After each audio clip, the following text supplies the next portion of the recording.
Ce tutoriel va permettre de comprendre pourquoi le degré de levier opérationnel porte son nom. Il va vous permettre de voir qu'il joue un rôle d'amplification des variations de la marge contributive.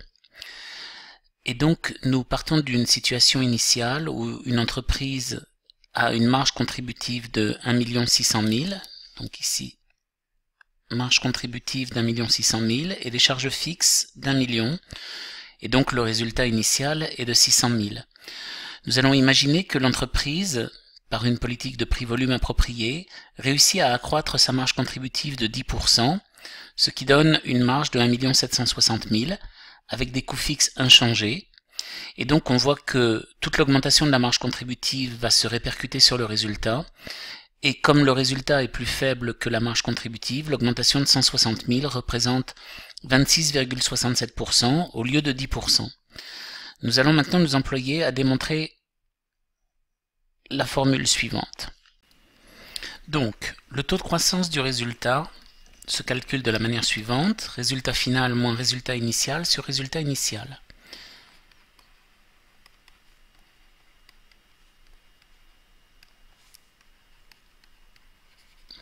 Soit 760 000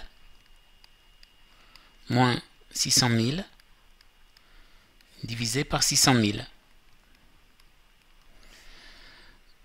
Nous savons que ceci est égal à 26,67%, et nous allons écrire cette formule différemment. Nous allons l'écrire comme 1 760 000 moins 1 million moins 1 600 000 moins 1 million divisé par 1 600 000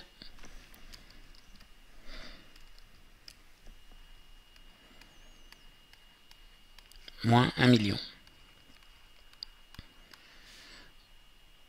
Donc, on peut supprimer ces deux termes, et on voit bien que la croissance de 160 000 est due à la variation de la marge contributive.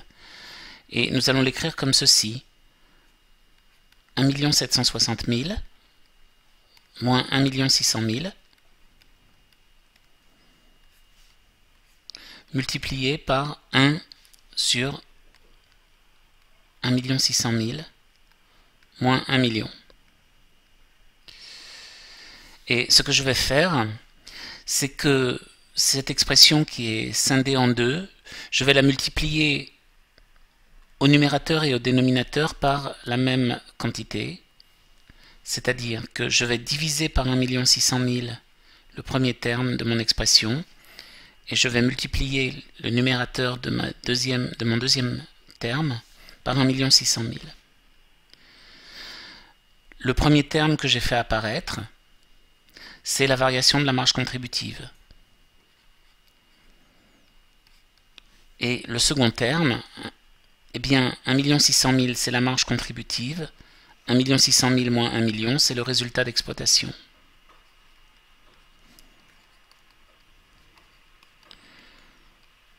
Or, ce deuxième terme, c'est le degré de levier opérationnel.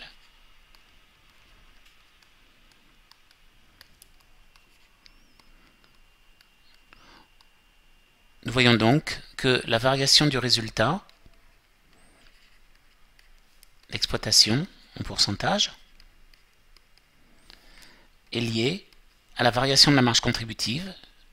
C'est la force que l'on applique, et cette force est multipliée par un effet de levier qui est égal au degré de levier opérationnel. En général, la marge contributive est supérieure au résultat d'exploitation du fait même de l'existence des charges fixes. Autrement dit, la valeur absolue de ce terme devrait être supérieure à 1, d'où l'effet de levier.